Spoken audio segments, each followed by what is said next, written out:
Welcome to the Wrestling Stoical Podcast. My name's Cam. That's Mark. Appreciate y'all joining in. All right, so this episode we actually have Sam Beale on with us here.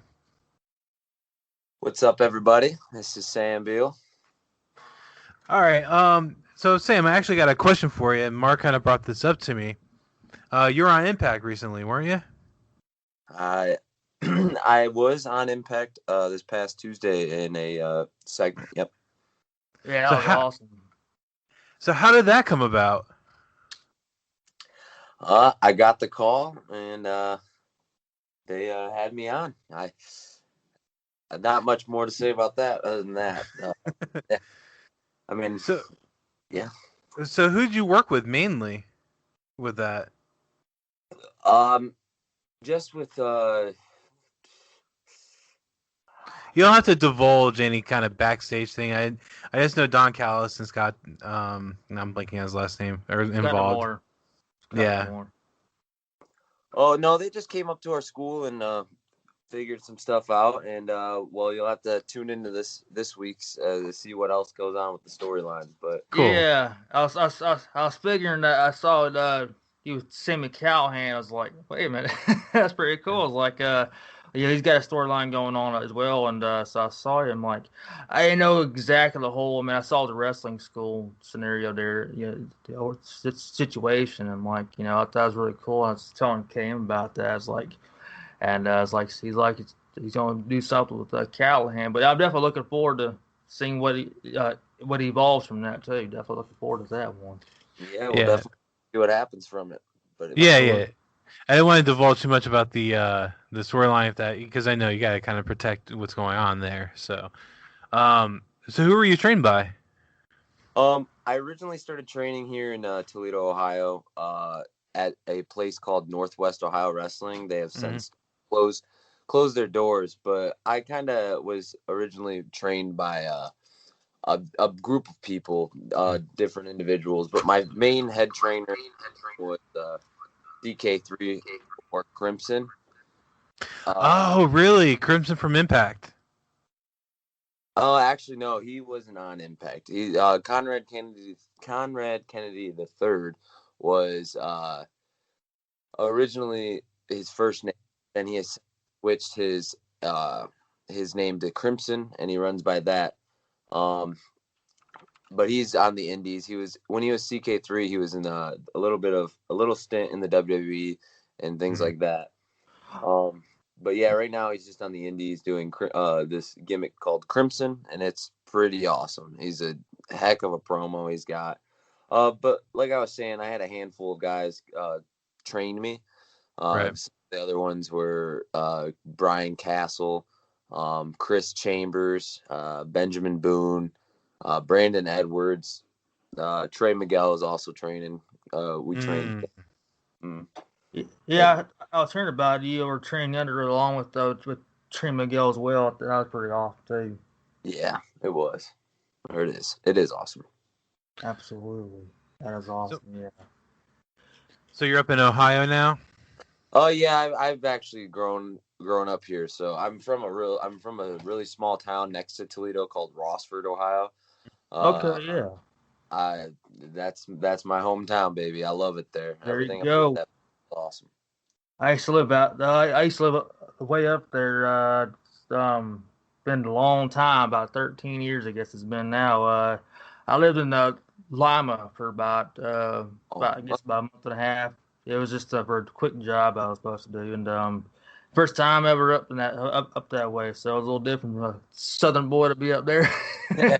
It was interesting. I didn't get to see much because I was always working. I only went out in the town in Lima. It wasn't much there, but I just once or twice. But it was there. But it was something a little different surroundings around people. So it was interesting. Yeah, Lima's pretty cool. I've been up there down there for War Wrestling and Respect. They've been running there for a long time. But yeah, Lima. Different. So what got you into wrestling? Like, what was your inspiration? Well, I always grew up watching it and liking it.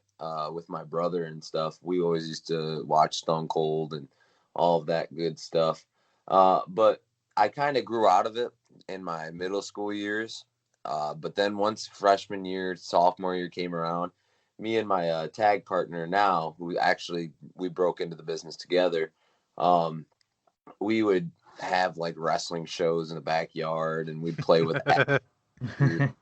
Oh, dude, all we did was watch and eat and sleep and breathe wrestling. Okay. So that was awesome. I at that moment, I still never really thought about, actually doing it myself. Mm-hmm. It wasn't until my freshman year of college, or going into my freshman year of college, I was at work, and I was watching a documentary about Seth Rollins, the Rebuild, Reclaim documentary. And when I watched that, it just hit me. I was like, dude, this is what I want to do in my life. And I was like, I'm going to do it. And at that moment is when I started looking up schools, and I found Northwest Ohio Wrestling, and it got my foot in the door, and I've hit the ground running, That's awesome. Yeah, you said you fell in middle school years. Right around what year would that be? That would have been what? I graduated in 16, so I want to say around 2010 area. Yeah, okay. Because we all go through fallout phases. My fallout phase was from like 2004 to 2007, so that's when I fell out of it. Honestly, mine was a quick minute. I fell out for like a quick minute, and then it was about 2005, I would say, for like just a short period of time. And a buddy of mine back then, he turned on TNA, and then I was like, okay, this is interesting stuff. So I was like, that's what kind of got myself back into it too. But anyways, thought I'd throw it out there. Yeah, it's kind of funny though, because like when I was growing up and everything, like all I knew about was WWE. So I once I did business and figured out like, holy crap, there's so much more than just WWE. It was kind of really cool for me to I'm living in it now, And I mean, I've heard of like when TNA was around, I heard TNA, but I never watched any of it. All I watched was usually WWE. Yeah, right. I've joined. Yeah. It's been an eye-opening thing because there's so many great people out there to watch. Right. And to give you kind of a little bit of perspective, both him and I are more. We got involved right around the mid to late '90s, so him and I are really familiar with like WCW era. And then WWE was the only game in town for several years, for the most part, because at that point, TNA, which subsequently became Impact, wasn't on TV. When they came on TV and I found them on Spike, is when I started seeing guys like AJ Styles, Christopher Daniels, Samoa Joe, several other guys, and it seems lately it's weird because the wrestling industry is kind of hitting a boom, but not really. When I say not really, they don't got the ratings, which is because the era that we're in right now, no one really watches cable TV anymore. But you got people you have a lot of independents floating around. They're gaining attention because of social media and being able to put their stuff up on YouTube and things like that. NWA being a big deal. MLW, now AEW and all that. I agree with you about the whole not many people watch TV anymore, cable TV. Right. But I disagree because I think that wrestling is booming as a business, dude. It is. There's so many streaming websites that you can go to and find wrestling, and like even with WWE, AEW, and even Impact and Ring of Honor, and like you said, NWA. There's so much there's so many times and opportunities to watch wrestling throughout the week, and it's all. I'm glad to be a part of it. Right, and I just mean in a sense they don't get the ratings, and that's what a lot of executives for TV look for. That's all I meant by it. And you still have the die-hard fans that are going to watch wrestling because it's wrestling, And you're right, with streaming, Pluto TV and stuff like that, where the MLW and Impact are on. Yeah, I was actually watching some of your matches today as well on YouTube, and I was like, I saw some more of it today, and it's just that's a way you find out a lot of people out there on YouTube. That's kind of got more of my attention to watch more of the independent wrestlers as well. Yep. now with TikTok too booming, and you post all your highlights up on there. Yeah, TikTok found Instagram. some of that too. Yeah, TikTok's pretty huge out there. Yeah. It's gaining more traction every day. So, as a wrestler, I'm going to ask you: do you think it's important to keep your character out there with social media, or your real self out there with social media? See, for me, I'm very fortunate because my real self is just, I mean, my character and my real self are just the same person, except for I'm a little bit turned up more and more when I'm, like, I guess, in the ring per se. Mm-hmm. But I think it's great to have both. I think it's important for everybody to be able to, like, how do I put this? Portray themselves as their character, but also portray themselves as people, because you got to think we're all real people in the end. Like, and Right. that's how you make connections with the fans. I think is being showing the real side of you and creating emotion that will connect with who you are, with who a fan is. You know. Mm-hmm. You're pretty much more your character is more or less. Well, your who you are is more is an extension with your character. It's pretty much what you see is kind of what you get. 100%. My favorite country singer, Luke Combs, he has an album and he says, "What you see, what you get," and Oh yeah. that 100% what you get with Sam Beale. What you see is what you're gonna get. Is the You person. actually, you actually just kind of answered one of my questions right there too when you said like, well, I was gonna ask you what kind of music do you listen to out on the road.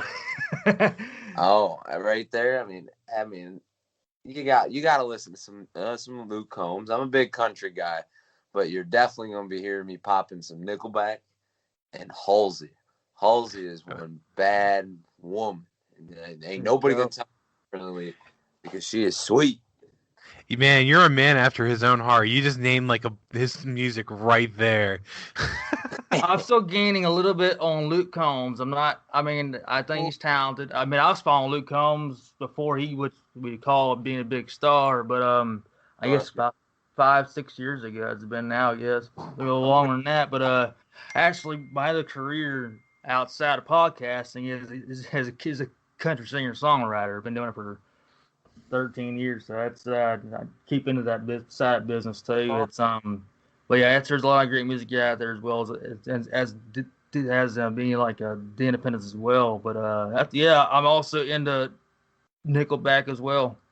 Heck yeah, I love to hear it because we all just want to be rock stars, baby. That's right. That's the first song I actually ever heard from them. It's funny, is years ago, um, my brother he had woke me up early in the morning. He's like, "What's this song on CMT?" I was like, I had no idea, but it was Nickelback on CMT way back years ago, and that's actually how I found out about them too.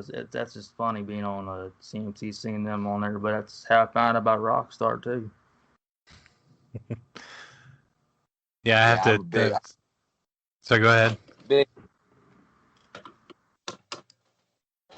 So, well, then I'm gonna ask you this: who are your top 4 country singers right now? Oh, right now, Mm-hmm. man, well, for quite a long time, it's been probably top list. It was Easton Corbin. He's sweet. Yeah. Um, I also like I like some John Party out there. He's got some good stuff. David Adam Burns, he's out of Texas. And Brent Manning, Texas boy.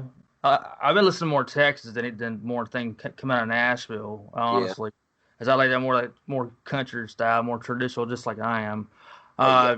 My co-writer that wrote my last single, Dalton Black, he got some good stuff out there. He's from East Tennessee, and other than that, like Rodney Ag has been a big fan of him for forever. So just there's a lot of good ones out there. But that's probably some of my go-to picks for I guess from this. Or also William Michael Morgan too. See, my 4 right now.